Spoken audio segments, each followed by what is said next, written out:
Today, I thought I could talk about like awakening after college. And when I was planning this talk, I was feeling a little sad because I really kind of messed up this part of my life. Um, and kind of let my spiritual ego run the show for like a solid year or two-ish on and off. And yeah, it's kind of like the last hard talk I have to give about my life and experience. So, here we go. Uh, so to start off, I talked about in my last video, like awakening during college, that like near the end of college, after COVID hit, it's the second semester of my senior year. I'm starting to experience this sensation in my ear, and it feels like this thin needle whenever I'm like meditating or listening to spiritual teachers. I'll feel essentially my head turn, and I'll feel like this thin needle going in my ear and like adjusting my meridians, adjusting even like sometimes it felt like fascia and bones and like changing templates for my body. Um, and it would just go on forever. And I had the idea of if I meditate long enough with this experience will stop happening, which turned out to not really be true. And it's something that still happens now. And realizing that I didn't, and I interpreted that sign of feeling that in my ear, thinking, oh, this means I need to meditate for long periods of time. And so second semester, senior year of college, I'm like meditating like 8, 10 hour days, 8 or 10 hour hours in between doing schoolwork and going to class and stuff like that when I have time. And my ears would like literally get physically super sore after sitting with feeling these adjustments happen for like 8 hours or 10 hours during a meditation. And I said this in the last video. I know I understand it sounds a little crazy, and my experience. I don't know what to say.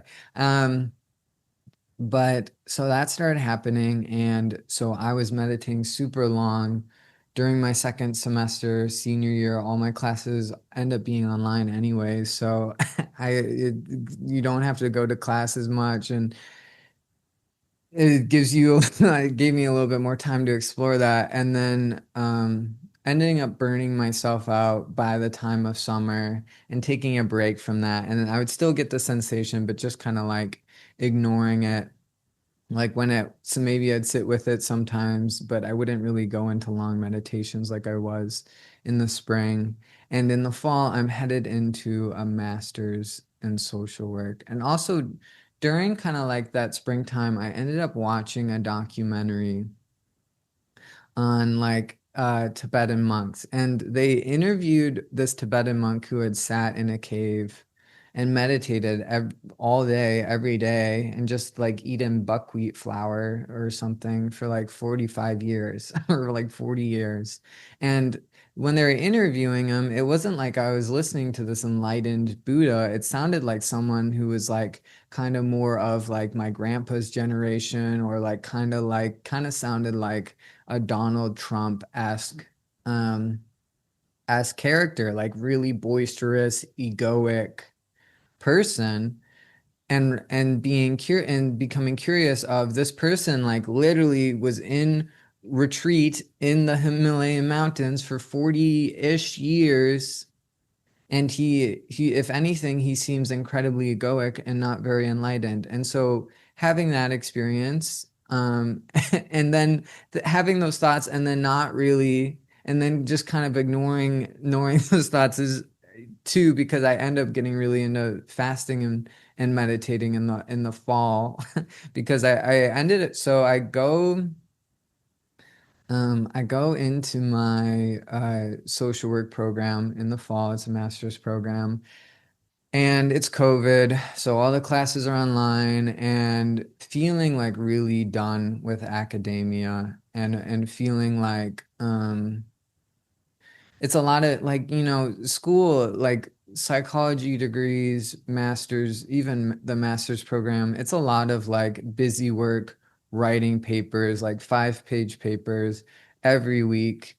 And they don't teach you a whole lot on how to help or heal others. And like me having the experience of doing a somatic therapy training with incredible therapists and healers my junior year of college, um, that was just like you do it on the weekends.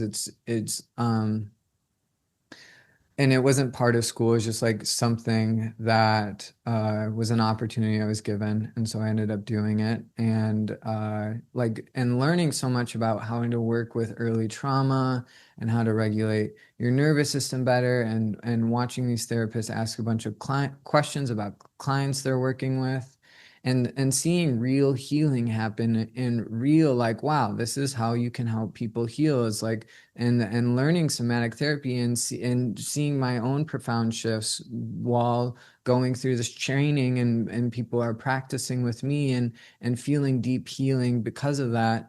And then going into masters in social work school, it's kind of like a huge letdown, and like, oh, like I'm just going to be writing papers, maybe like a little bit of the information will be interesting or like deep, but a lot of it is just like very academic focused. Like I was going to be a professor teaching CBT, which I don't even think is that helpful of a therapy really at all. It's like that's mostly CBT, cognitive behavioral therapy, is mostly working on changing behaviors.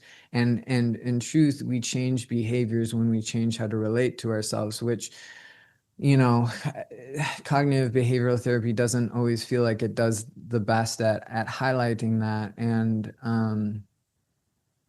so just feeling like social work, like just feeling like I was feeling burned out with school, feeling like wasn't really learning a whole lot, and just and kind of dreading this master's program. But at the end, like hindsight now is like, I would have enjoyed working with clients as a therapist. And even now, like I'm looking for a job, like the only jobs I'd really want to do are like therapy jobs. And so like while school kind of the master's program kind of sucked, it probably long term would have been an okay thing to stick with. But I end up, like 4 or 5 weeks in, calling my mom, being like, I don't want to do this program anymore. And we decide together, like, I'm gonna drop out. and and then becoming curious, like, also this is like September, like late September maybe, like what would it be? And my mom's paying my rent, so I don't really have a bunch of responsibility. I'm now no longer in this school program, and becoming curious, like what would it be like if I meditated all day? And I start meditating all day, and then I also, during that time, I'm like, what if I started a fast on top of that? And so, and then I have the thought of, I have symptoms in my digestive, reproductive system I talk about in other videos, and thinking, maybe if I meditate and fast long enough, since I really don't have any type of money to explore like healers or like different types of either like all like healing modalities, like maybe if I meditate and fast long enough, maybe it'll either help or get rid of the symptoms I'm experiencing. And um and so then trying to meditate and fast for like a couple days, and I and then never feeling like I was able to meditate and fast long enough. And like I could only go for like 3 days when I started out, because after I would get scared that I was going to die if I went longer than 3 days. And when you get good at meditating and fasting, you learn that like you can like go without eating for like 40 or 50 days. But before, like maybe like 40 days before, like it gets a little bit more concerning. Well, I don't know, but you can go a really long time. But the feeling like I was going to die if I went longer than 3 days. And so then like keep on ending my fast and then restarting it and telling myself like, oh, if I just go long enough, then these symptoms will go away. And so I end up like meditating, like total egoic downward, like a little bit downward spiral, and also being curious, like, they say the Buddha sat under the Bodhi tree for 49 days and became enlightened.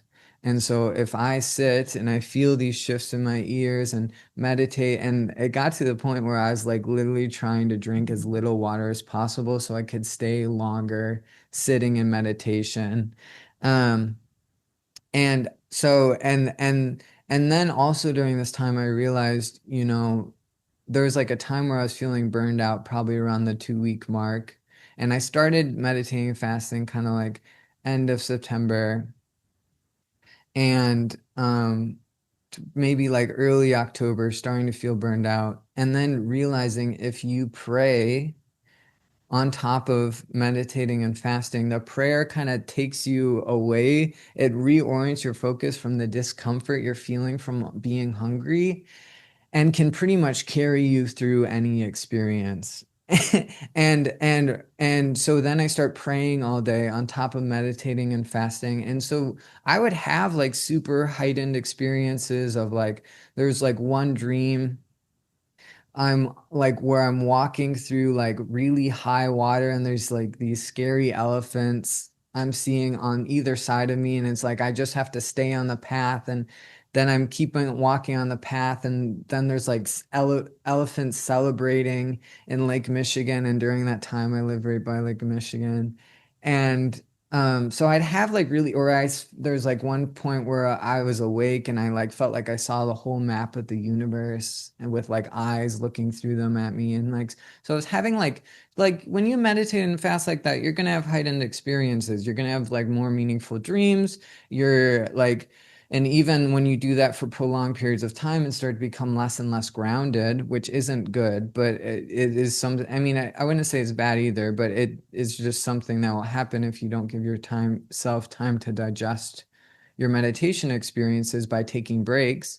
Um, you become less and less grounded. Like then, like if I made different choices, I literally could like feel the timelines shifting in my body of it felt like railways like shifting in my chest, and it was kind of intense. Or feeling like or sometimes it felt like the whole the timeline I was in would like get spun like a roulette wheel, and I'd be in a new timeline. And also recognizing that the spinning could have been vertigo too, and I'm not really sure which one it was, but um, yeah, so I end up spinning out totally and like meditating and fasting all day, every day, trying to drink as little water as possible, eating around every third or fourth day for about a month. And then around that month period, my parents end up my parents end up taking me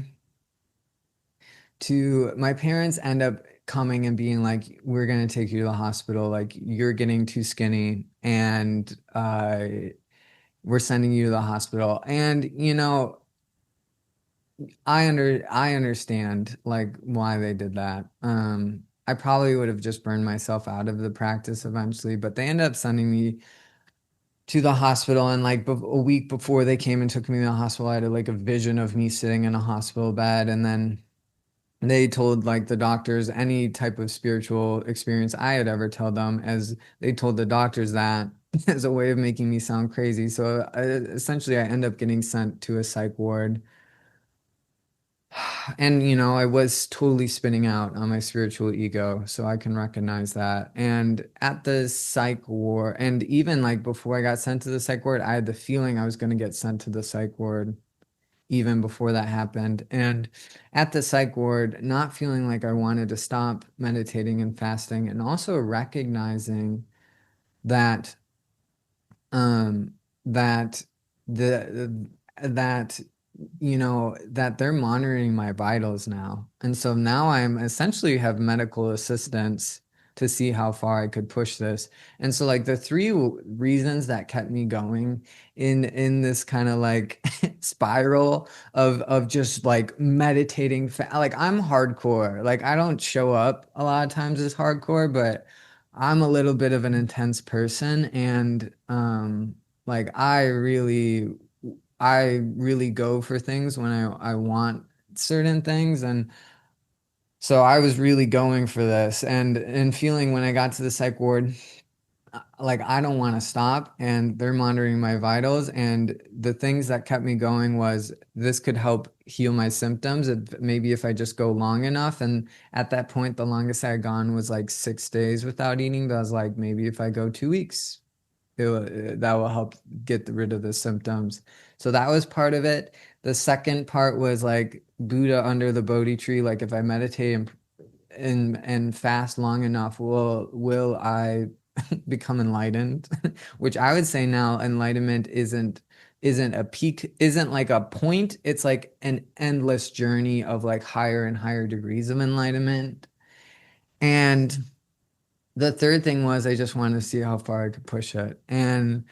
Um and so I'm meditating and fasting in the psych ward, and I essentially ate like I got sent there like November 5th, and I essentially ate 4 meals total, and up until November 24th, and had already been meditating and fasting for like over a month at that point. And like the last 2 weeks I didn't eat anything at all. And so by the time I'm like done meditating and fasting, I'm literally 104 pounds. I look like I crawled out of a concentration camp.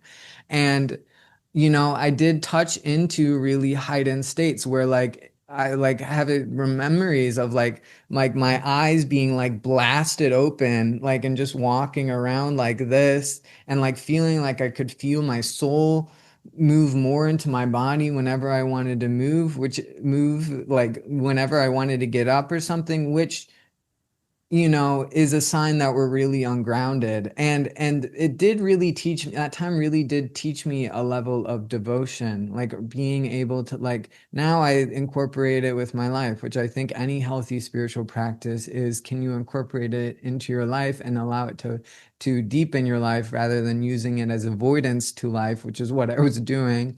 Um, but it really did teach me like a level of devotion. It taught me like the power of prayer, and like how prayer can really carry you through anything. And like during the last 2 weeks where I wasn't eating, like my muscles were burning, my bones were burning, and just and then the doctors would come and threaten me with like, we're gonna give you medication, like threatening to like they would just threaten as a way of trying to scare me, like I don't even like feeding to like whatever. And um or like they're gonna shock your brain, which um crazy. And I would take everything they did as something to meditate on, like, oh, this is making me super fearful, like great, it's going to deepen my meditation, and can I sit with that? And which is crazy, but it it's like the most gangster it's the most gangster way to meditate, I feel like, is like sitting, it's like, oh, this is bringing up all this intensity and fear, can I sit with that? And eventually, they ended up taking away my rights and like forcing antipsychotic medication on me because, in fairness, I was being a little crazy. Even though I wasn't like hearing voices or like seeing anything beside that was like too, yeah, anyways. But and if you wonder what antipsychotic medication feels like, it just makes you feel docile and numb. It's not like anything, like it isn't gonna help you heal hearing voices necessarily, or like, maybe for some people it does. I don't know. I don't really hear voices, but for me, it just made me feel docile and numb, and like being 104 pounds and not eating anything and be given that medication like meant the symptoms were gonna hit way harder. And so like I was like moving like a robot and drooling a little bit and being fully conscious of that. Like it wasn't like I wasn't there, I was there, and being like just like being like weird, I'm like moving, I seem to be moving very robotically and drooling a little bit, even though with this medication they're giving me. It's crazy. And so, and I end up start eating, get sent out of the psych ward. And end up, going back to my apartment and still being like, and then whatever you recognize, if you do something for a long period of time, your ego structure is going to make up reasons on why you can need to continue doing that, or why, like, if you meditate and pray all day, your ego structure, or whatever you do, if you play music all day, if you cook all day, your ego, if you do that regularly, your ego is going to make up reasons on why you need to continue to, I don't know, play your guitar all day, or whatever you like doing a lot. Like, your ego will make up beliefs on why you need to continue to do that. And so that was like one of the reasons why I stuck with this meditating and fasting experience for so long, and end up like getting out of the psych ward, going back to my apartment, and in the spring, starting to meditate and fast again, get sent back to the psych ward for a week, get back out, and then I have a session with Matt Kahn, and he essentially says, like, if I were just summarize it, he's like, you shouldn't do that, and you should go back to social work school. And so I did, and I went back to social work school, and feeling like the experience I was having with my ears, like, and that I had to meditate and fast with that, or I had to meditate with that, and I guess even fast with that too, and feeling like I didn't have control over that, and that if I didn't listen to that experience, that I would get punished by the universe. And then, like, now I've had like an Akashic record reading, and like realizing now that, like, I've had like 5 simultaneous lifetimes of being a martyr, where I like sacrifice myself for God, or for some type of higher purpose. And so realizing, like, and then and recognizing that the belief of feeling like I don't have choice and I have to sacrifice myself for divinity, or like I don't have choice of when I can choose to meditate with this ear experience, or not choose to meditate, was all timeline bleed through from my lifetimes as a martyr, which, if you don't know what a martyr is essentially just sacrificing your life, or aspect of yourself, for some type of higher purpose. um and so I go back to social work school, and of course, like, like, not enjoying it. I'm not enjoying it at all. It's like my classmates were awesome. The material is just a lot of writing paper. It's super academic. It's like, God, I just don't like this. And then like there was a point where we watched. So we're now in or we're now in fall of 2021, and and in social work school, we watched something about a guy who he paved his own way and didn't follow like the traditional, I don't know, getting a 9 to 5, and like ended up becoming super successful. And me feeling a lot of sadness in my heart watching that, and really wanting to do that. And then I also, during this time in the fall of 2021, in the social work program, like, have a meeting with a therapist, and telling her, like, I don't really want to do this social work program. This doesn't really, I'm not enjoying it. And her being like, that sounds like you're following like your true path, or your like Buddha path, and like you should, and like her kind of like agreeing with me. And so then, like, thinking I'm gonna drop out that winter, and see if I can make my own way as a healer. But then, like, kind of October-ish, like, starting to experience that late October, starting to experience the ear thing again, like, more intensely. And like I would experience it like regularly, but like sometimes it felt, I guess, maybe like it was coming through a little bit stronger than other times. And so feeling that, and thinking that I need to sit and meditate with this experience, and then starting to fast again. And so this started happening again, like a year apart. And so I end up meditating and fasting, and I was doing fine in social work school. I had fine grades, but I end up meditating and fasting kind of late October. Parents find me, they take me back to the hospital, get sent back to the psych ward again, really push it. I go like end up going like in this meditation and fast, like I end up going 6 days without water on top of that because I was just curious if I could do it. Turns out 3 days is a myth. You can do at least six. Um, and get medicated again, like, and I like feeling numb and being forced medication on you is never a fun experience, and then like wanting to leave the psych ward. And so I start eating again and leave, and then and thinking now, like now it was no longer like, because the first time I really pushed it pretty much as far as I could take it. And so like the idea of like, oh, meditating and fasting is going to heal my physical symptoms, that kind of died. But the belief of maybe my energy is helping the people at the psych ward, or maybe there's something I'm meant to learn at the psych ward I haven't learned yet, and recognizing like then feeling certain feelings and thinking, oh, these feelings are a confirmation that I haven't learned something at the psych ward that I was meant to learn, but it was really my ego just making up beliefs on why I need to continue to meditate and fast because I've been doing that all day.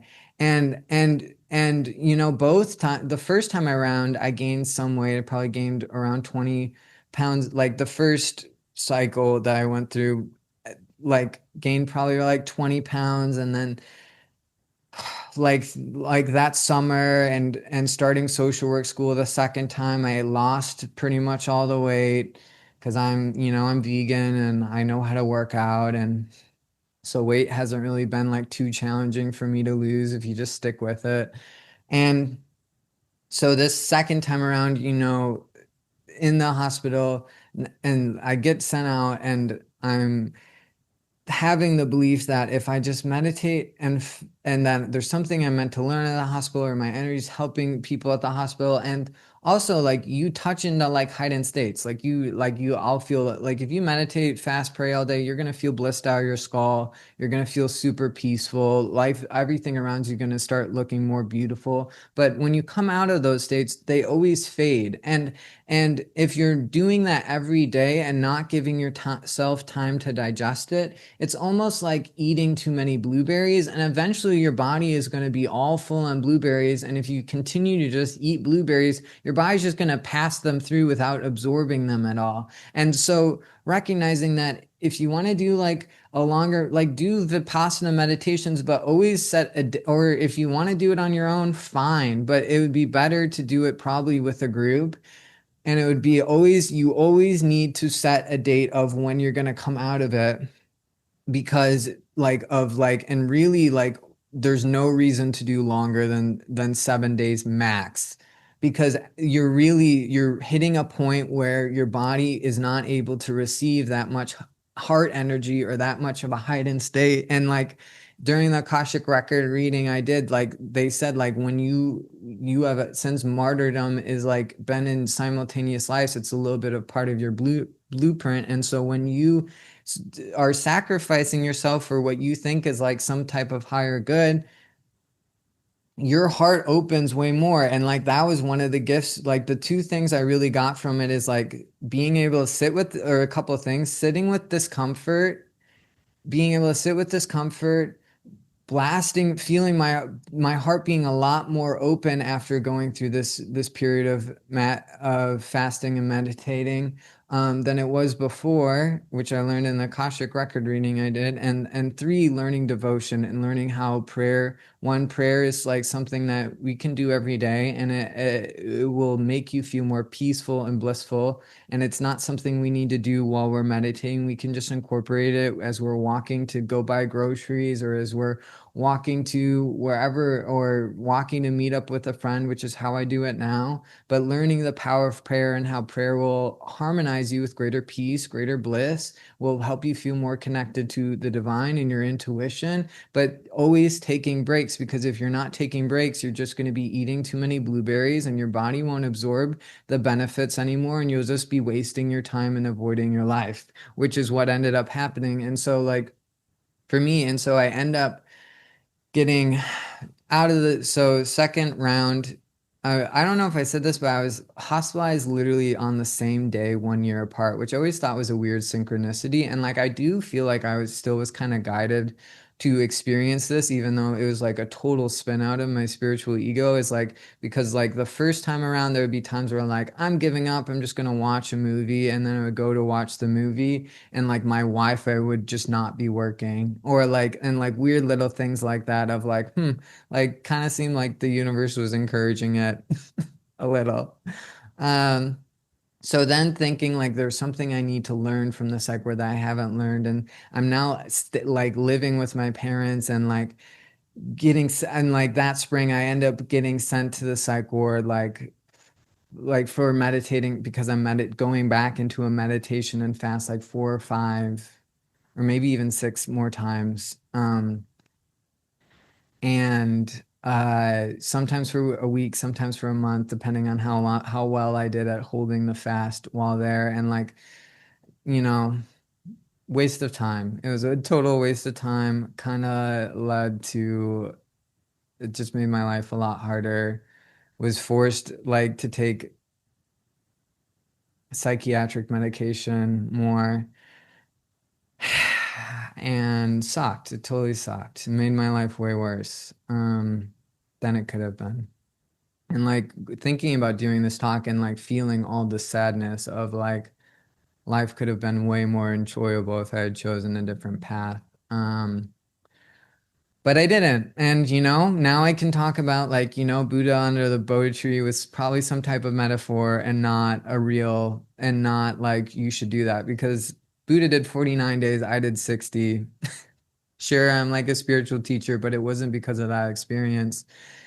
Like that experience is just was just given to me as a blessing of helping other people go, you don't need to go through that. The experiences will fade and you'll just have to pick up the pieces of your life and try and put them back together. And uh it's 49 days. If you just sit for 49 days, you're not going to be digesting the healing energy you're free because your body isn't having any space from that practice, and you'll just become incredibly ungrounded, and then we'll have to pick up the pieces of your life after that.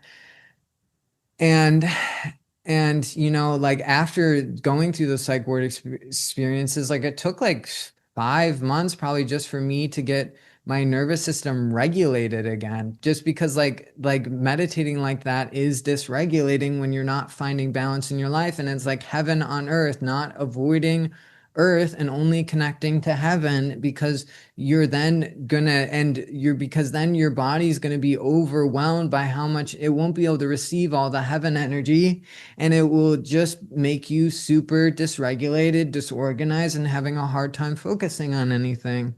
Which, if you ever overdo a spiritual practice, the symptoms you're going to have is having a hard time focusing on your day to day, craving some type of like stimulation. Usually that for me is like electronic stimulation, and also like scrolling on Instagram, or like maybe for you it's watching movies or something, and you'll feel really peaceful, but you won't be able to get anything done in your earthly life. And so recognizing I have to give time to digest my spiritual practice, and there's really no need to meditate for like over an hour ever. And even meditating, like even some days, like I take breaks from spiritual practice of like not really doing it and focusing more on the things I need to get done in my life. And that is healthy and that is balance. And we should all probably be incorporating that to some degree. Or like if we're going to want to do spiritual practice, but we have a lot to get done, maybe that's the walking and praying practice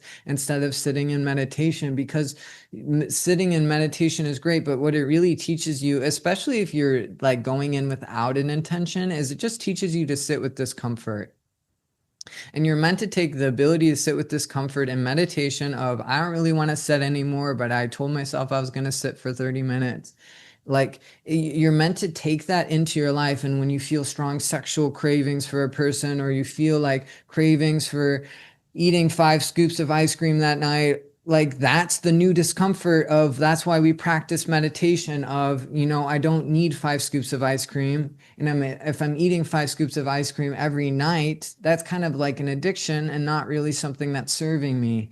And recognizing that the practice of meditation, if we're just sitting and listening to our breath, is really meant to help us learn how to sit with discomfort. And maybe like you can meditate on specific chakras, and if you feel like one chakra is off, like for me, like my base chakra doesn't like always feels like often feels off. Like I have like that's where my symptoms are in my body, and like that's where like my like that's the chakra that I've been working with. So if you want to like meditate and focus on a chakra, that would be a good practice to do. But taking breaks, right? Not doing it all day. You don't need to do it all day. Your body couldn't receive it if you did it all day most of the time. And if you want to try meditating all day just to see if you could do it or do a Vipassana meditation, great. But that isn't what's gonna make you a Buddha. It's gonna be how do you take the spiritual peace and this ability to sit with discomfort and attuning yourself to higher frequencies that you found in your meditation practice, and how do you bring that into your life? And how do you use the principles you learn in meditation to then work towards what you want to then move through your day in more alignment with divinity and more alignment with kindness and respect for yourself and for others, and not feeding your desires and cravings that deep down wouldn't be good for you, whether that's eating 5 scoops of ice cream or having a bunch of loose casual sex with people.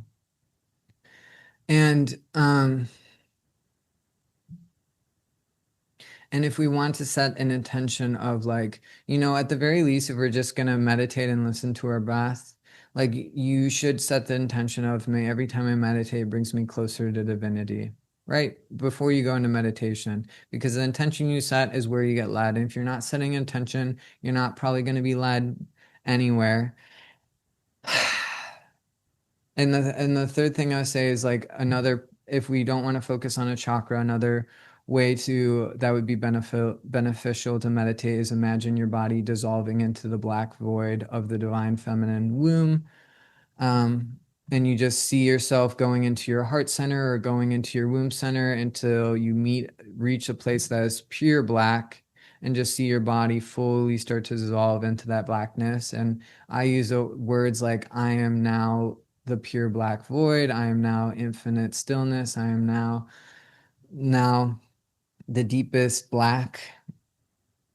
And there's nothing there but just blackness. There's no particles. It's just complete black stillness. And it's the darkest black you've ever seen. And the darkest night bursts the brightest light. And so if we can go there in meditation, we'll awaken more of our light. So bringing it back to the hospital, if you're wondering, like, what about psych wards? Like, what did Luke learn going to all these psych wards? Well, what you learn is like when you talk to people in psych wards, pretty much everyone has had severe trauma. And at the psych ward, they're not going to really do anything to treat the severe trauma. They're just going to give you medication, which is kind of like a Band-Aid. And or maybe if you're really not getting it together, they're going to shock your brain, which luckily I didn't have to go through the second one. But um and really it's like you should not be sending your child, you should not be sending yourself to a psych ward unless you're actively going to kill yourself. Like if you're like, I'm going to freaking kill myself, or your kid's like actively trying to kill themselves, send them to the psych ward. Otherwise, you would be better off doing some type of trauma healing modality, whether that's somatic therapy or EMDR or and there's SE, which is somatic experience, which I don't feel like I don't have a lot of experience with that, but I would say somatic therapy, this is Luke's opinion, is more impactful than somatic experience SE. And, it also is going to depend on how much work the therapist has done and how attuned, how aware and conscious they are and how much they've healed. That's a big part of it too. It isn't all modalities, but I would say not somatic experience, but somatic therapy with Stephen Terrell, AustinAttach.com, or EMDR would probably be two really good ways to help heal if we're having a lot of symptoms like personality disorders, psychosis or like bipolar disorder, severe depression, or severe anxiety. Those would be the modalities that would help you. And, I've also heard of people that have regulated their nervous system and found healing through like Joe Dispenza's like meditation work. Again, not something I really worked with a lot, but I've heard of other people talk about that that's really helped them. Also, like, Diana Cooper's visualizations probably would help too. Or Alunia Noel's visualizations. If you search Diana Cooper, angels, Alunia Noel, channeler, that would all help. And like psych wards psych wards really are a place where if you're going to kill yourself, go to a psych ward. If you're not going to go to kill yourself, do trauma work, whether that's somatic therapy, EDMR, or working with visualizations like Joe Dispenza's, Alunia Noel's, which I use Alunia Noel's and Diana Cooper's, and I love those a lot. And they always bring me into a more peaceful, serene place and help me feel more in my body. Like if you do, they help me feel more maybe attuned to higher consciousness. If you do too many of them, it's going to knock you out of your body and make you ungrounded. You're going to have a hard time focusing on your life, which again is something I've experienced too. But yeah, psych wards, they're not going to heal you. They're going to give you band-aids and they're going to give you things that they can continue to charge you, right? They can continue to charge you doing, right? So like giving you medication and thinking now telling you you need this medication as a way of their continuing to get paid, right? As a way of feeding the pharmaceutical Goliath that are corporations in this country and across the world.